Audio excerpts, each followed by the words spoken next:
Hey,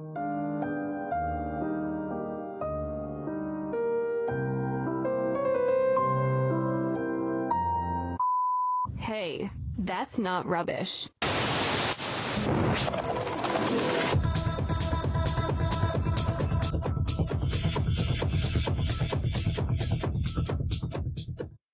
Hey guys, it's Lexi, and this is That's Not Rubbish, the one and only podcast on all things upcycled fashion. And today's a huge episode for me. Today we have Miss Janelle Abbott, aka JRAT. Hi. And I'm freaking out. Like, I'm fangirling. Oh my God, I don't know what I did to deserve this. I posted on LinkedIn that you were coming on the show, which is it. I never post on LinkedIn. And then I had a friend text me. She's like, "You're hanging out with JRAT." I'm like, "I'm hanging with JRAT." So it's a huge pleasure. Oh my gosh, I wish you'd told me. I would have logged on to LinkedIn for like the first time in 4 years. I would be too embarrassed to tag you anyways. But it is a huge pleasure having you today, a bucket lister. You're a legend, absolutely changing the upcycle game, but also the fashion industry at large. I feel like you can just feel the love and energy and creativity behind the scenes radiating through your pieces. Thank you. That's really generous. Of course. And I mean, not to mention, like, you're one of the first upcyclers I came across that just blew me away and inspired me to do this. So yeah, I'm freaking out. Wow. Well, thank you. That's quite an honor. I know, no pressure. Like, Yeah. But even though, like, I know you well, I feel like we have so much to talk about. Like, your pieces are all very intricate and artistic. You're involved in so many cool collaborations, your pieces. And we don't really know much about you. Like, Miss Janelle Abbott's a bit of a mystery. Yeah. I'm debating if I want to keep it that way or not. We'll see today. How many secrets can we get you to spill? Before then, a bit of good news. And I picked in England a bit of good news because I found you at Bleak on Brick Lane in London. So I think you're going to like this one, Janelle. Rumor has it, England has banned single-use plastic. Whoa. I know, bold statement. Bold Yeah. statement, sure. But according to Euronews.com, since October 1st, so recently, businesses like restaurants and retail shops won't be able to supply, sell, or offer certain single-use plastic items to customers, or they could face fines and criminal charges if they don't comply. Whoa. I know, we're Jail time? I kind of love it. If I was president. Is there any explanation on certain, like what's included in that? I think you'll be pleased to know that it's all cutlery, like the little fork spoons, containers, like takeout boxes, even balloon sticks. Like when you're in the park, you see a little balloon guy. You want to buy a balloon. And it's even if they're like biodegradable, compostable, recyclable. Oh. Pretty much. They're covering their bases. Yeah. Whoa. Okay. Yeah. That's pretty big. It is big, but they did give everyone a heads up in January, so they have time to kind of prepare. Okay. And their goal is to eliminate all avoidable plastic by 2042. Wow. So, like, if you are a grocery store and you sell food in a deli and people want to eat it there, do they have to supply silverware that they wash and restock, or bamboo? I think you're kind of on your own, or maybe they have, maybe they've used paper instead. Okay. Or something like that. Silverware? Yeah. Fingers. That's so interesting. I'll have to look more into that. Especially because, like, I haven't heard about it. Like, which I think is maybe a good thing, because I feel like if you hear about things, it means people are angry, like, if they're talking about it. Yeah. And so I think people are kind of cool with it, or figuring it out. That's a good point. Or they just have loopholes built into the system. There probably is. Before anybody does get upset, we should acknowledge that when you guys are hearing this, tomorrow will be Halloween. So, happy Halloween. Happy Halloween. Woo! Favorite holiday. Have you, like, ever made any, like, crazy Halloween costumes? Like, for sure. In college, I was a hammerhead shark. So I made a shark head out of cardboard. And another year I was a soft serve ice cream cone, which was a very good costume. It was like a swirl of white spandex, and then I had the little cone body. Do you have a picture of these? I need to see them. Yes, there are pictures. Oh, I was also a smiley face plastic bag that same year. Perfect. I made a costume. How Yeah. did you do that? I actually collect plastic bags. I have them here because I lived in New York for college, and so I have like probably 5 or 6 binders of just these ones I have to put in there. Oh my god, that's so cool. Plastic bags, yeah. If you could see the video, I'm flipping through those plastic sleeves that you put paper in a 3-ring notebook, and they have smiley face bags in them. So A little yeah, I have a scrapbook of lot. all your grocery shopping trips.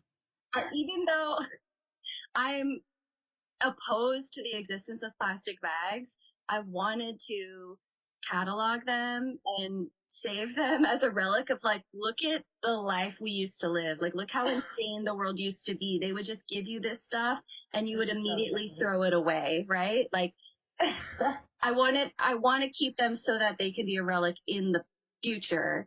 They're fossils. Exactly, right? Yeah. It's a record of the past that should no longer exist into the future. Yeah.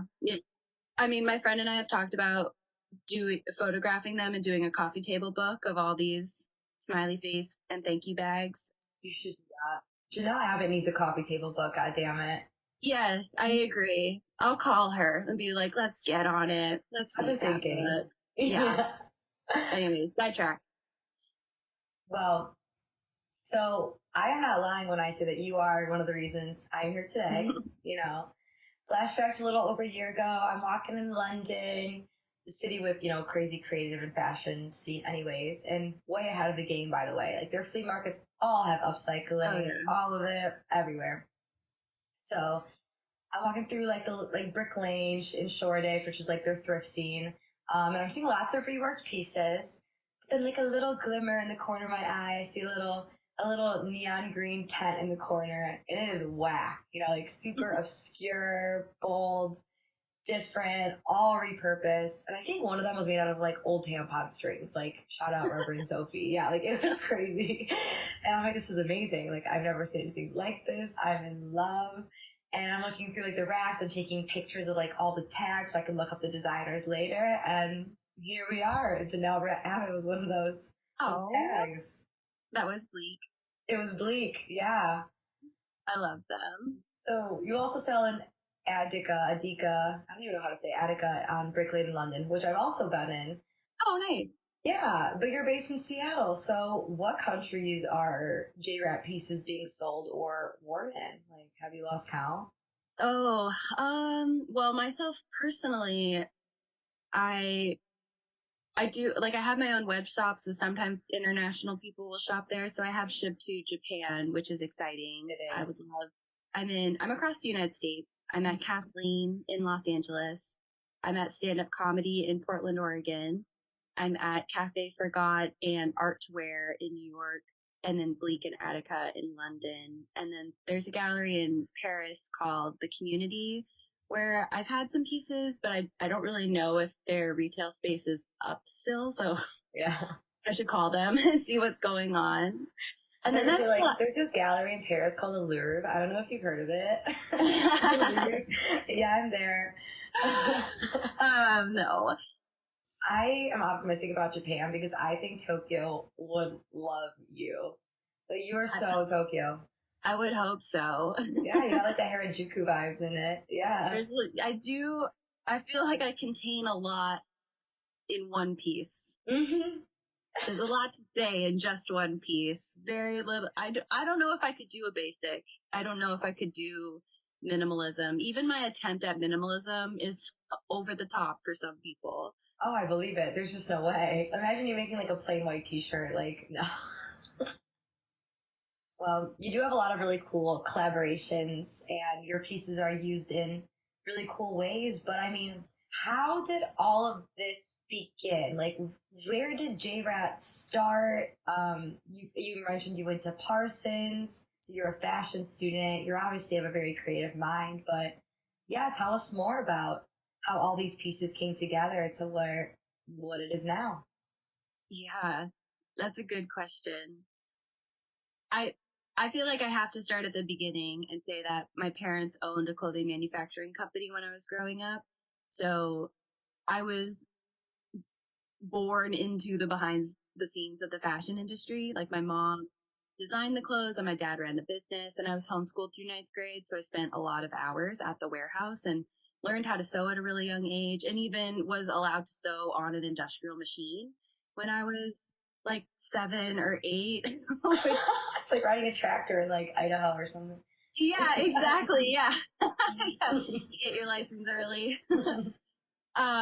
So, and my parents were really supportive of my exploration of my creativity through fashion. I was allowed to cut up my clothes and reassemble them and draw and paint on my clothes at a really young age. And so clothing has always been, I feel like self-expression is kind of a cliche because it's not actually that. It's more a means of creative exploration in the same way that I would sketch and doodle like other kids too, but I also had this additional outlet where my creative thinking became very physical and very tactile. And I would come up with ideas through the collaging of the materials. And I did collage too with paper and found materials like that.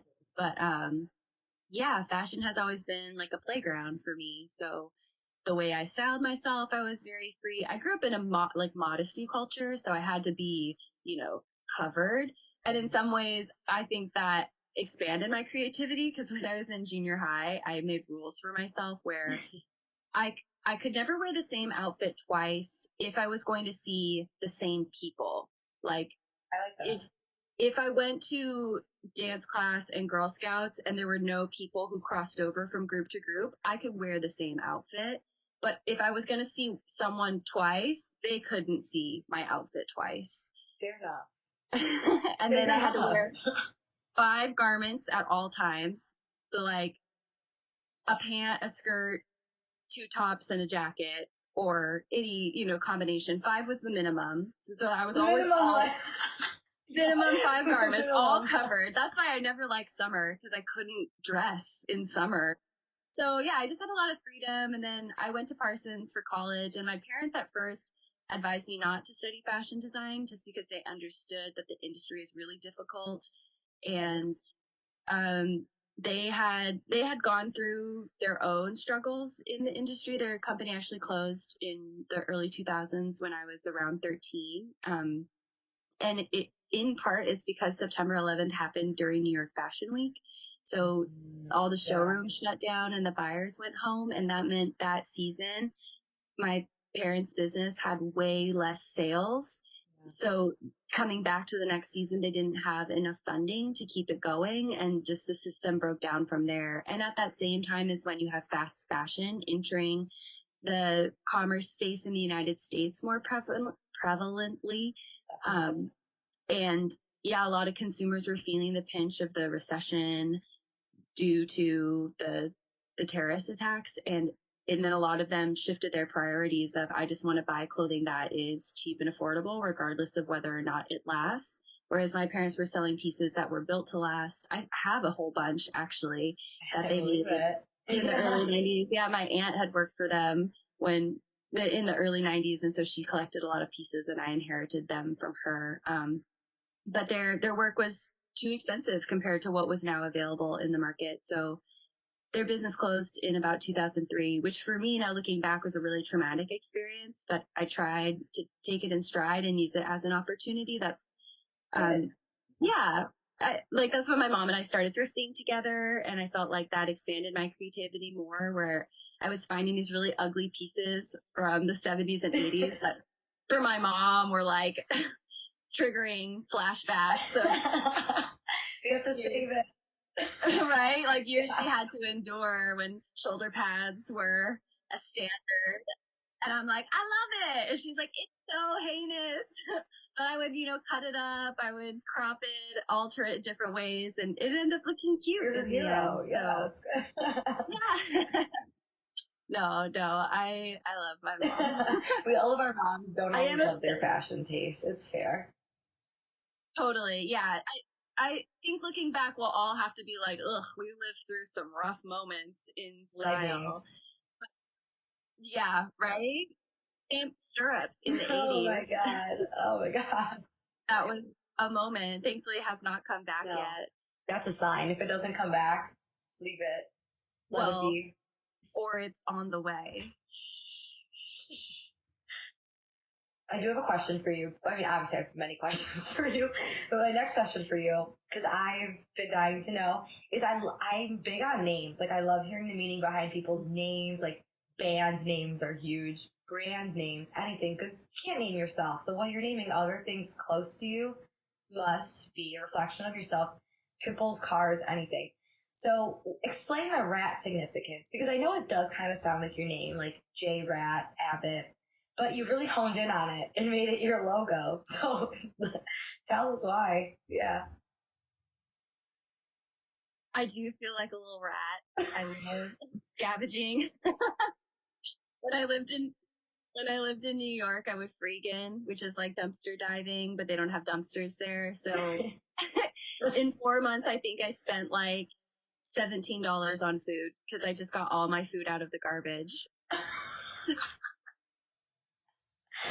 Thank you for your honest answer. Yeah. But the name actually comes from a newspaper I published when I was a child. I had a best friend whose dad also ran his own business. So we both had fax machines and we would write newspapers and fax them to one another. And That's so amazing.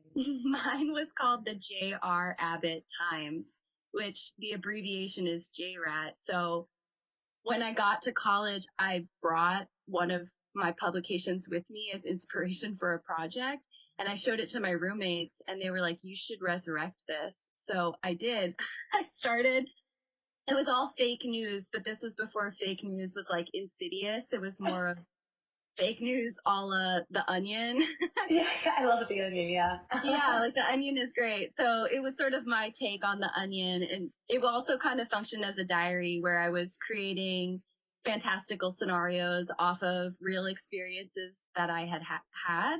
And I would type it up. I had a typewriter and I would put it on the fridge in our apartment. So I kept going with it until probably about 2020. I think from 2010 to 2020. But by that point, fake news was really not fun anymore. It was a little too real. It became too real, yeah. So I laid the JRAT newspaper to rest, and that's when I really started to invest in my brand and started JRAT as a clothing line. But I think it has the same spirit of being scrappy and pulling from different bits and experiences of my life, and it is very much based on found objects and just like what I can dig out of free piles or source for free from people. So I think that's where the rat element comes from. Yeah, it's like the camp of it all. Mm-hmm. Yeah, for sure. Janelle Abbott, I cannot believe a human brain is behind your pieces. They're just so creative, like very unique, and definitely embody like a vibrant, playful, groundbreaking energy. Very camp, like I said. So I need to pick your brains because it seems like you come out with like cohesive collections throughout the year rather than like whipping up drops each week. But you also have very consistent signatures like the 3T piece. Tell us about the 3T piece, or I mean, any other signatures or styles you consider your signatures. I think that's one of my new signatures, and it came from last year. My aunt, I was helping her purge her clothing collection because she pretty much still owned every garment she had ever owned since the early 1980s. I love her. I know. It's like, wow, this is overwhelming, but oh my gosh, what an amazing treasure trove. Yeah. The first time we went through her stuff, we ended up with some big bags to donate to the thrift store. After that, I started to realize we were going to have a lot of stuff to donate to the thrift store, either because it was too new, it's not vintage yet, or it's too basic, or it's just never going to be back in style, hopefully. Hopefully, yeah. So I started just taking everything back to my studio, and I ended up literally with hundreds of t-shirts from her. I think the first batch of 3T, I used 50 t-shirts and they all came from my aunt. So that particular project is a play on the chenille technique, which is a textile manipulation that they use. I think of it mostly for baby blankets. If you Google it, you'll see. It kind of, when you use wovens, it ends up with a fuzzy, almost velvety texture to it. Yeah. Because you layer multiple pieces and then sew it in strips, and then you cut in between the sewn lines. So when you wash it, those pieces spray, and that's what gives you the fuzzy, velvety texture. But with the t-shirts, since it's a knit, it doesn't fray the same. It just ends up being this sort of like layered accordion almost of texture and color. So I developed that project as a way to resolve a storage issue. I just had way too many t-shirts in my studio and I needed to do something with them. And it's a project I want to keep going because I feel like that kind of is my basics. Yeah, no, it is. It actually is. It totally. And it's like a revamped t-shirt. Like you can wear that anywhere. Yeah, and it adds some spice. Because you're using like Aeropostale was like that one I saw. And it's like no one's gonna wear an Aeropostale shirt anymore. But you can with the 3T. It does enough. Mm-hmm. Yeah, exactly. I think it's a good resolution for those shirts that you get when you run a 5K or at a company event, or, you know, you worked for a company and you had to wear this t-shirt at work. It's a good way to hide those in the layers. And then I usually try to put an acceptable shirt on the top layer, but sometimes, it's like an Abercrombie shirt. Acceptable. Unacceptable. It's an unacceptable shirt. Sometimes makes its way on the top. Yeah, but it's funny. Like it's a funny throwback to the early 2000s. And it is. Y2K. Right? Very Y2K Janelle. in vogue. Yeah, I do love Y2K. Like I lived through that era. I was a child and a teenager, but honestly, I look around at what some people are wearing right now, and I'm like, this is me in high school. I love it. Skirts over pants, like the sheer layers over belts and weird wrapping, and Yeah, the chunky belts are back. I love it. And they're people wearing like 3 at a time. I'm so with it. Yes. Yeah. I'm feeling good. I feel like my personal style has been reborn. You're seen. You're here. Finally. You are the moment. In the spotlight. Yeah. Yeah. Sort of. Not really. Like from afar. From secretly, yeah. Because I sometimes story my outfits, but usually day in, day out, I just wear like ripped up black leggings, this pair of floral shorts I got from my aunt, like a dirty hoodie, and I ride my bike to and from my studio. So Living the dream, JRAT. I don't dress up on a normal basis, but I do have a great wardrobe that I love and keep expanding because I'm a firm believer that you should own as much clothing as you can own. Like, it exists. It needs to live somewhere. Why not let it live in your closet, even if you don't wear it, right? It does need to go somewhere. Your closet looks like a perfect home.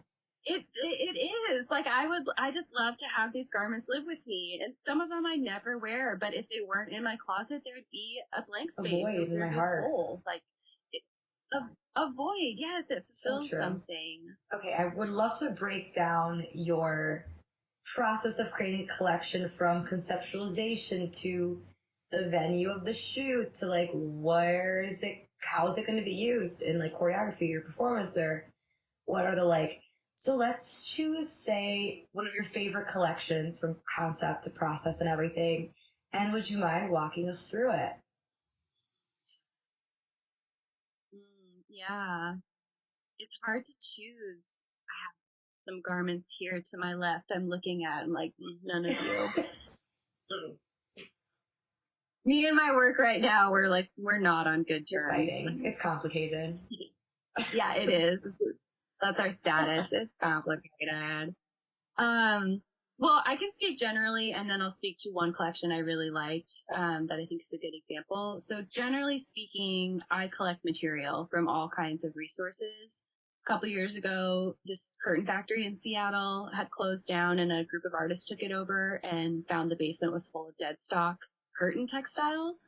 So they let me in there, and I bought a ton of bolts off of them. So I had several dozen bolts of curtain and upholstery textiles to work with. Which is just like a giant piece of fabric, because a curtain is literally just fabric.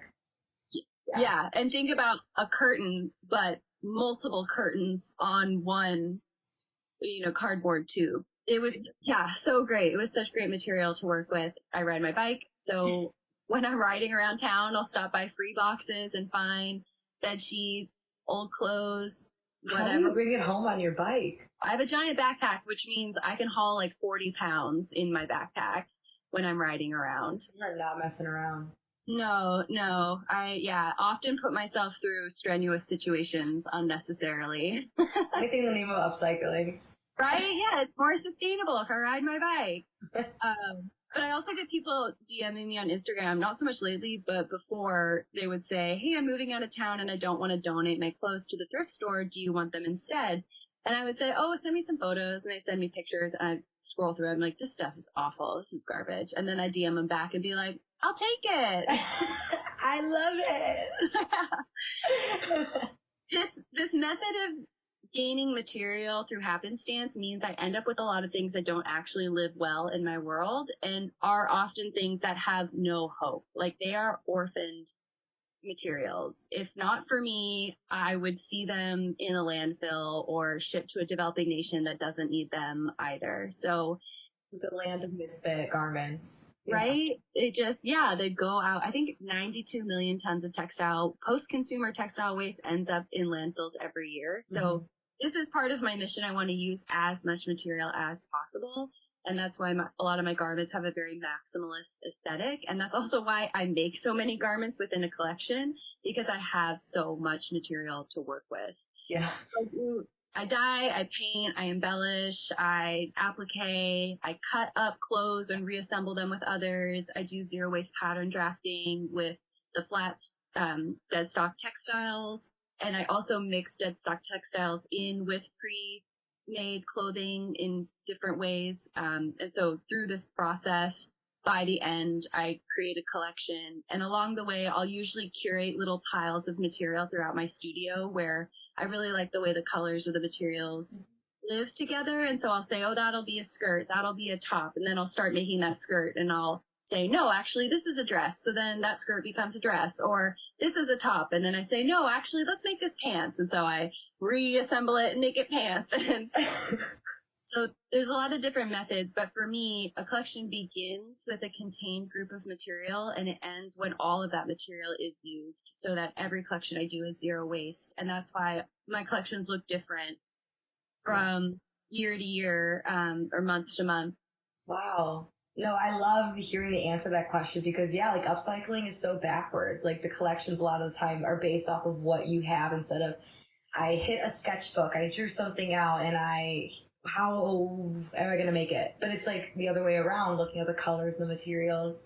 And wow, you take like being a visual person to a whole new level, not even hitting a draw board or anything. I feel like my creativity is more physical. Like I need to be in motion. And that is also what makes this business very hard because I don't know how to scale up. Like I need to make everything. I can't just tell someone do X, Y, Z, because in the process of that, you might find out that what was your original plan has to take a 180 to become something totally different because that's just where the materials are going.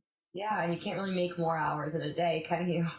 No. Even though I've been waking up at like 4 every morning, I just go back to sleep on the couch. I'm like, I guess I could go to my studio at 5 in the morning and like get going. But my neighbor across the hall told me the guy who rents below me, he caught him running around the hallway naked like a week ago at 5:30 in the morning. So I'm like, I don't want to get to my studio before 6. There might be a naked man running around the hallway. And I'm trying to limit the number of naked men that I see in my life. And Fair enough. I need no more. Brian will appreciate that for sure. Yeah. I do have pepper spray though, which, that could put an end to that situation. Let me tell you. I bet you make your own pepper spray. No, how would you make your own pepper spray? Just like a spray bottle? I don't even know. I don't know. Upcyclers can do anything, I swear. True. I guess I could do some research, but my husband bought it for me because I've been robbed at my studio this year, and like I got locked in the building because the lock fell out of the door and there's no other exit. Yeah. What? So I had to go onto the roof. I had to go out my window on the roof, drop my keys to my husband for him to unlock the gate and let me out. And in the process, the same people who robbed me like 3 weeks prior robbed him. So, You're lying. no, They're getting a lot out of you guys. They're guys like their favorite. I know. Victims. I know. It's been, yeah. And then get this, my property manager refused to give me a copy of the new key because the door was broken for like 3 weeks. So I got locked in another time. But that time I realized I can go out the window onto the roof and climb down a chain link fence and unlock myself out of the building. So I know how to exit if that happens again. Well, get this though. I go and get my driver's license and there's 2 debit cards on there. My wallet is 3 cards and a clip, like a binder clip. So 3 or 4 days later, someone charged $600 to Asia Air on my debit card. So someone had found it and then just listed. Oh yeah, I don't know. I don't know where I'm going. They never sent me the tickets. Bali. Yeah, so I had to get my cards replaced again. It's just been, and then, yeah, someone stole our catalytic converter this year. Someone broke into our car and tried to hotwire it, but failed. So they just destroyed the ignition. So we couldn't get a key in the car anymore. Let's just ask the landlord for a Ring camera so we can catch these people. That's a total side story. It's been quite a year. It sounds like it. It's kind of like Taylor Swift when she's like going through a bad breakup and you know her like next album is going to be really good. It's like Janelle's going through all of this. Her next collection is going to be amazing. Yes. I'm so sorry at the same time. I mean, it's funny. Oh my God, you're going through it. I mean, it's all part of the success story. It'd be boring if like it was a like smooth ride, right? True.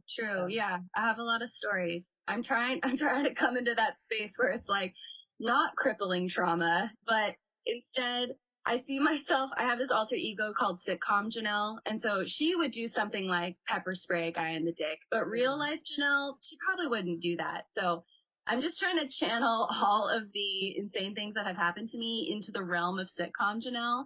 Not that I'm like dissociating, like these things really happen, but I'm I like, swear I'm not losing my mind. I'm not losing my mind. This is real, but it doesn't have to affect me as severely as maybe it was 6 months ago when it was just like one thing after the next. Oh, like bop, bop, bop. And like, I don't know how you keep creating through all of this. Like, are you like a pretty organized person or like kind of like a controlled chaos?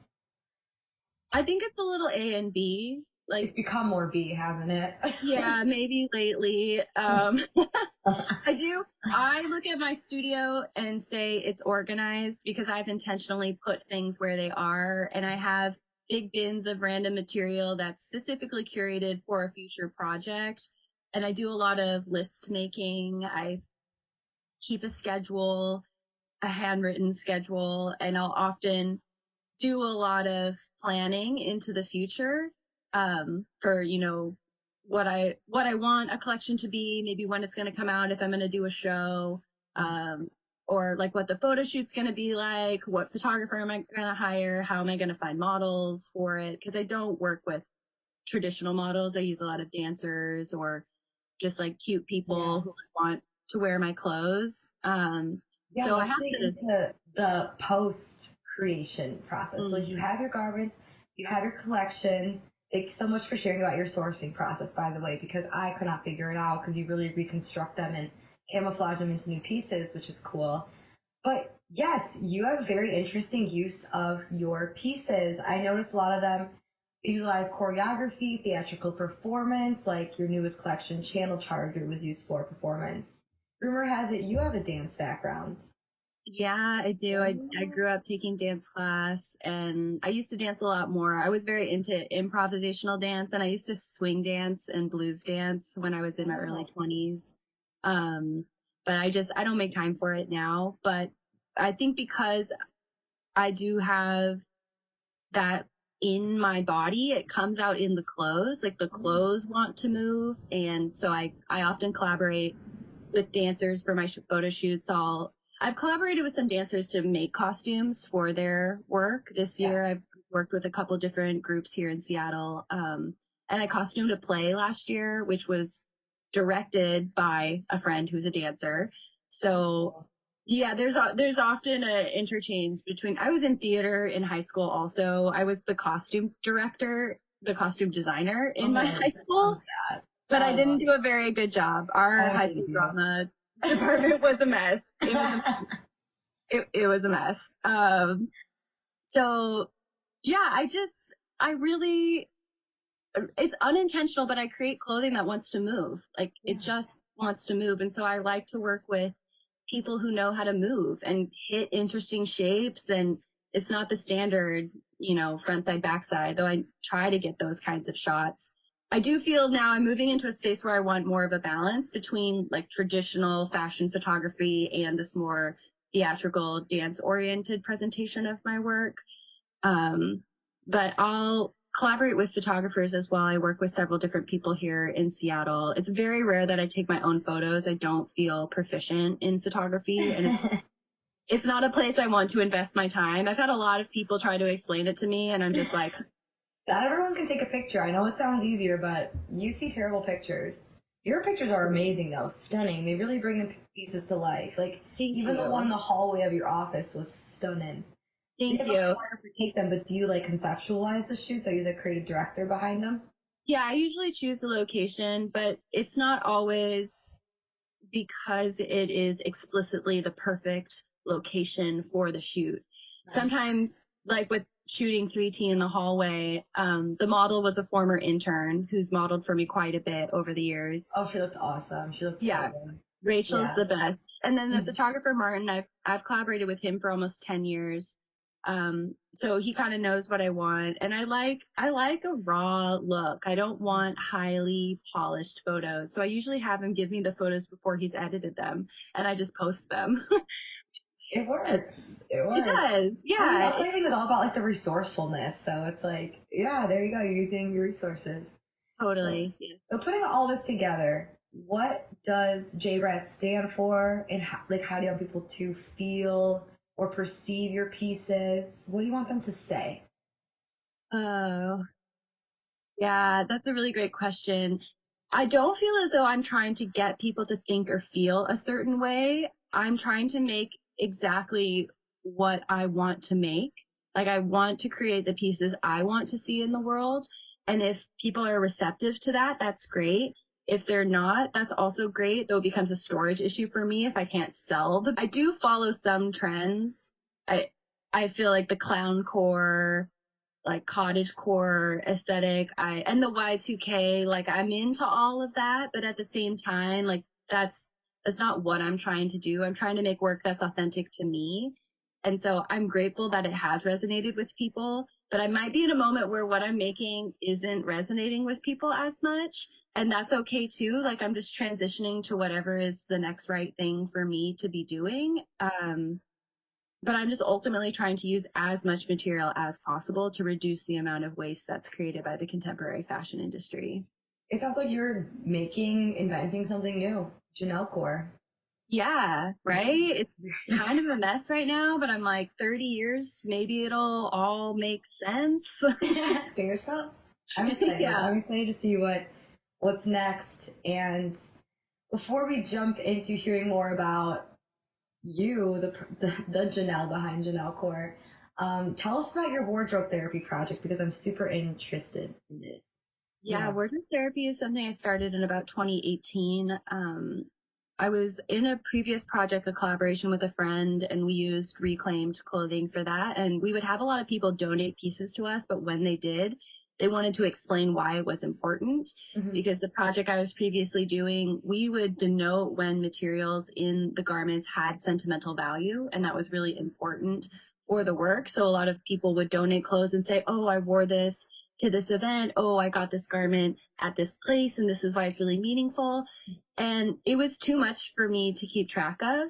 And so I started to realize, just like everyone else, I have clothing that I really love, but I don't wear, and yet I can't get rid of. Like I'm just sitting on it for one reason or another. And so I wanted to create a service to address those pieces to help people live longer with the things they already own. I could kiss you, Janelle Abbott. We need more people doing that because yeah, I'm not going to throw away my Converse from the 6th grade. I just had another pair of break that I've had since my my first day of freshman year of high school. Like, she's seen it all. Like, she's been there through it all. And like, I can't throw them away. It'd be cool to be able to make them into something new. So I can totally appreciate that. I wish there was more people doing that. So thank you. Yeah. I work with like one client a month, maybe. That's good. Because I feel like it's charity is the wrong word, but it's like a way I volunteer my work. It's less expensive. Not personal. It's someone else's personal. Yeah. I want to donate to this cause that I have manifested. So the process starts with an interview where I go through a person's fashion history to really understand where they've been, where they're at, where they want to go. And then they'll bring garments from their wardrobe and kind of tell me, this is what I like about this thing. This is what I don't like. And then together we figure out, of these pieces, what's the most important thing to work with. And then we'll use about 5 garments in total from their wardrobe and together design interventions for how to reconstruct these things into new pieces they will wear again and hopefully love even more. So I try to make it really collaborative and ultimately address the aesthetic of the client over my personal style or preferences. Which is hard. It's hard. You have to like bite your lip a lot. But yeah, why would this make the best TV show? Like, I'm like, this would be such a good, I would watch this all day long. Right? Yeah. I think it would be fabulous as well. That would be a whole pivot to do that full time. I wouldn't be able to do everything else. Yeah. I did do a mini documentary with a friend who's a videographer and a client who has modeled for me a ton, Okoya, one of my favorite models, who's a dancer. So there is a little documentary that will come out eventually of the process. I would love to see that. Okay, so now we have to prove that everything you said is true and you're not just like a unicorn with a sewing machine, you're a real human being. We're gonna ask some personal questions, okay? Okay. Okay, and we'll start out simple, like with some basics, because you're definitely more of a behind-the-scenes designer, letting your pieces speak for themselves, staying out of the spotlight. Which quickly may I ask why? Honestly, I think it's in part because I don't have a smartphone. There you go. Yeah. I have a flip phone. Fair enough. Yeah, I do all my work. I don't know if you've seen, sometimes I'll story my outfits, but I'm taking a picture from an iPad like I'm 80.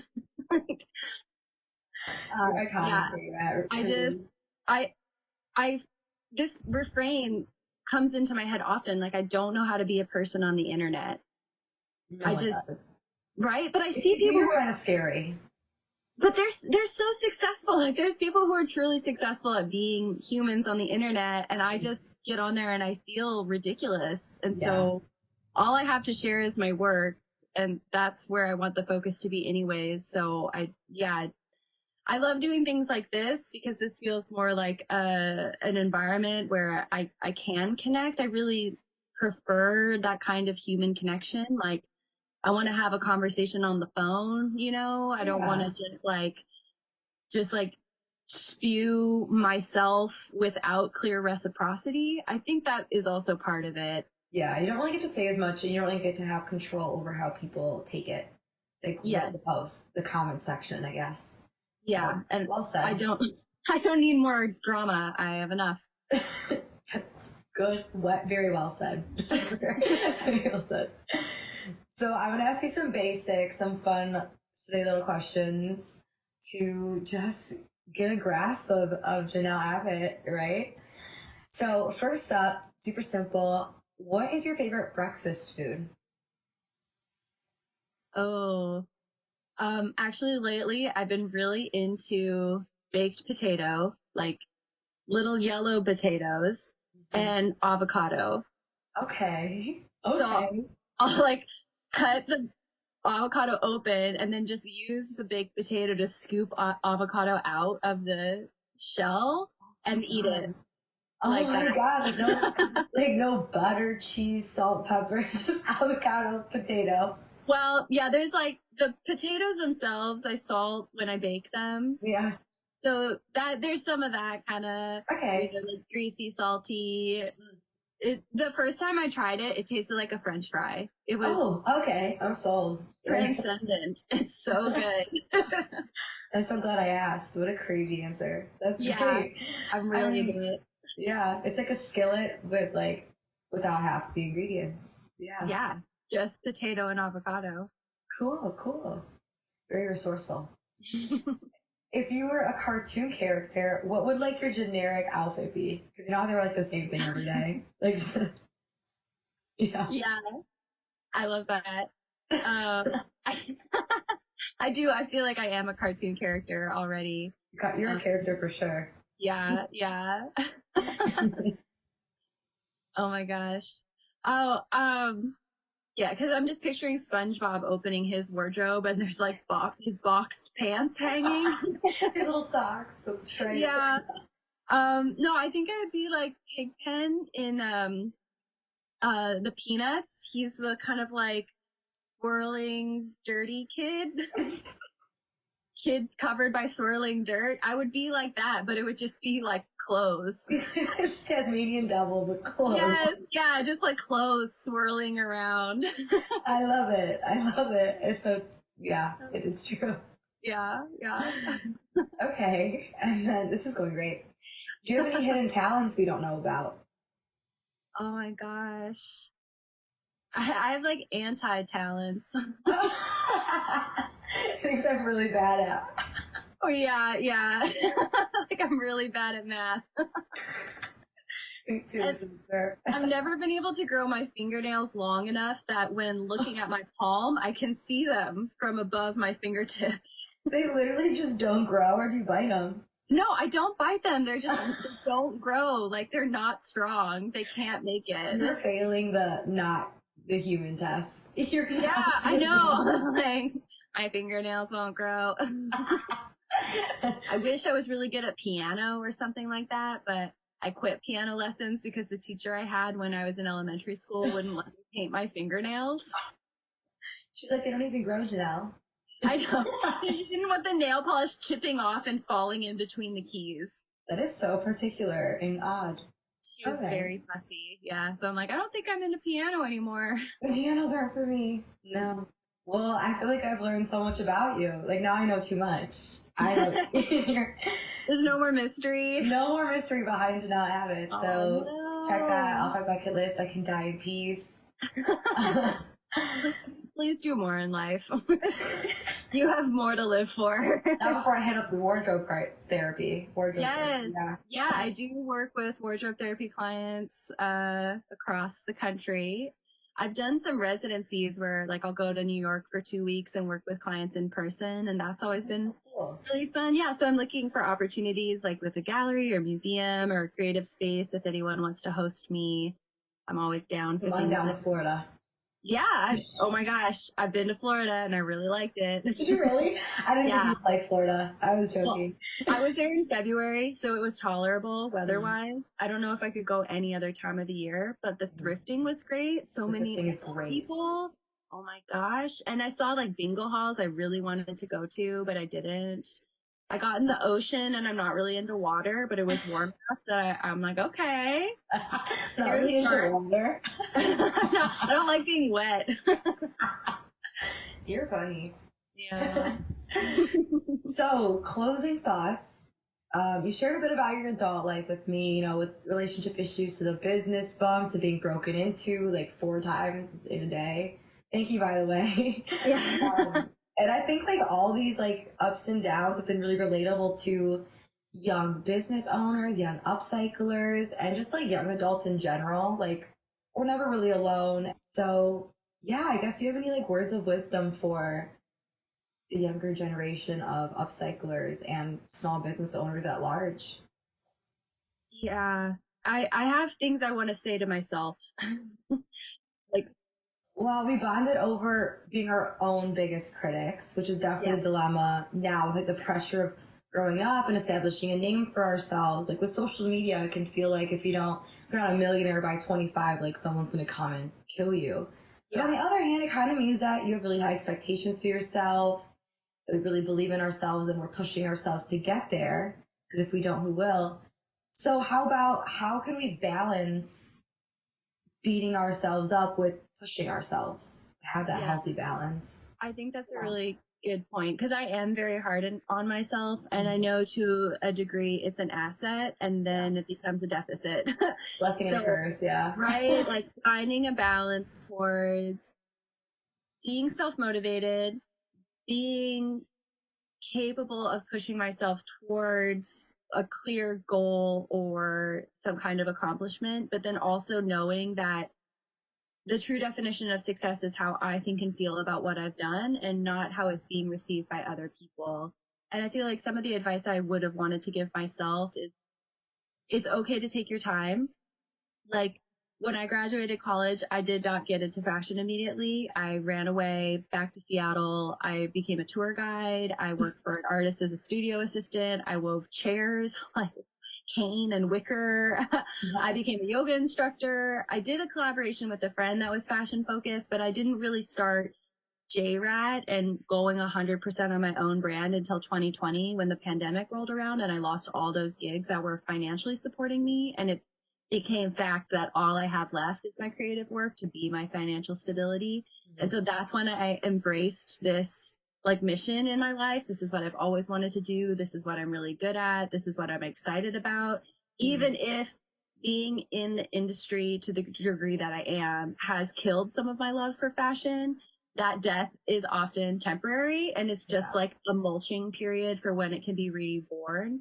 So yeah, allowing yourself to take the time that you need and allowing yourself to have both personal and quote unquote public failures. Like put out a collection that you are not excited about, but other people love. But also you can put out a collection that nobody else responds to, but you are so proud of it. Like both are success. There's no right, there's no wrong, there's no destination, there's just the journey. Like there's the movement forward and it's always going to be changing. And it's okay if you are not quote unquote successful by other people's standards. It's okay if you fund your upcycling through another kind of job, like if it's just part-time. If anything, that's, I feel, more sustainable, at least for me, because it meant as I was pursuing my own work quietly in the background of my gigs, I was creating work that was authentic and it was not under pressure. It's okay to be a disaster. Like you're in progress. It's progress, not perfection. It's all part of the story. Define your own success. That was really well said. Really beautiful. Thanks so much for coming, JRAT. Yeah, thanks for having me. I really enjoyed this opportunity and I'm so excited about what you're doing and where you're going to take this podcast adventure. I'm taking it right to Seattle. Yeah, come visit. In the spring, not this time of year. Well, fall is nice, but I guess you can come to Florida then, because it's sunny. I'll come to Florida in February. That's my season. Perfect. You got it all figured out. I'll see the date. So, yeah, thanks again for coming. You shared a lot of words of wisdom. I mean, look at you, JRAT. Like, you're a legend. There's so much love and respect for what you do, and it's been so cool to meet and get to know the person behind all your pieces. Thank you. Thank you for this opportunity. And if you're listening, thanks so much for hanging out with JRAT and I. Definitely check out her pieces. I'll link her Instagram below. If you're enjoying That's Not Rubbish, please support. It's a one-man band bringing all these upcyclers to light. And happy Halloween. Amazing holiday. Have so much fun. And if you're a full-time Halloweener or still don't want to say goodbye, our last 2 episodes revolved around the Salem witch trials and patchwork sweat sets that revolve around like horror movies. So definitely check those out and hang out on our socials. What a long outro. Deep breath.